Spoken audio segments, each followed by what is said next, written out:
Flashback 13.9 Friends and Diamonds Are Forever, Part 9. Remembering what has gone before in Prague. As I mentioned often, we were still flying to New York City of Dis, which again overlapped Hell's capital, the city of Dis, just in the celestial plane of Hell as opposed to the mortal plane. Yeah, once more, planes are like parallel universes. They overlap and coexist in the same space, sort of. It's complicated. Well, once we were done in Athlone, the cult's evil continued elsewhere. We learned that Bill Gates had 3 companies operating in Prague, and they were coordinating a worldwide assault on humanity. And so we headed to Prague, which, by the way, that mission is also now done as well. The Knights Templar revealed then that they had the high-tech retrofitted flying RV car transport cargo plane that we've been talking about, and that Tiny was also a pilot, not just a driver, and that Tiny would pilot the plane and SUV anywhere that we wanted, anytime in the world. There was more good news. The receptionist that had greeted us at Midnight and Associates turned out to be a badass ninja of a warrior and infiltrator. Yeah, Sarah McGilvray of the Knights Templar was a kick-butt woman, albeit extreme zealot of faith.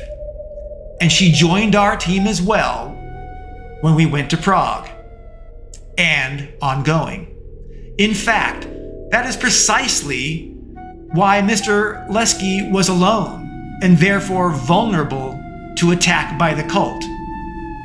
I will sidebar say, obviously, objectively, he should have hired security guards or something. I guess he had his faith. Our flight seemed to take forever. Flying from Ireland to the United States, stopping in islands and random countries to refuel as we did in our cargo turboprop plane.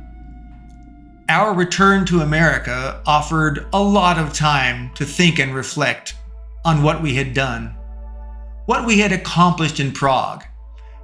As our full team with Taylor, Katie, Bob, Sarah, Tiny, and of course me. We blew up 3 of Bill Gates' world-threatening operations, including their cloud and data centers. We destroyed Muon Energy, Graphene Labs, and Prion Biotech.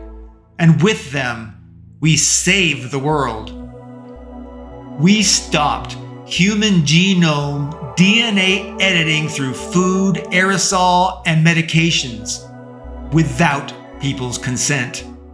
We stopped mind control through neuroimplants without people's consent. We stopped money laundering through tax-free foundations that delivered tainted food, medicine, vaccines, and systems of energy and weapons.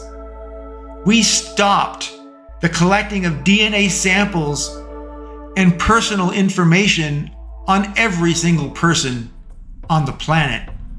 We stopped international and government manipulation through small modular nuclear SMR energy lobbied safe solutions for energy. All until consent was available or bought through book deals, threats, accidents, or death. In other words, SMRs were about manipulation and threats, not energy. We knew once inside a country, as an ongoing operation, the Bill Gates organizations would do evil. They would infiltrate and control governments through clerks, judges, politicians, and presidents, prime ministers. They would influence or suppress media. They would pollute and modify the populace. making them subordinate slave ants to the self-proclaimed elites through DNA editing and modification or neuroimplants. We reclaimed the flaming dagger of choice and destiny when we were in Prague. Unfortunately, we had to remove it from a bizarre enclosure that Prion Biotech had attached to it. But now the dagger once more, me precious, is in my possession and will ignite in fire on command. So yeah, it has been a wild ride. And there seems to be some connecting threads, possibly from heaven's angels guiding us.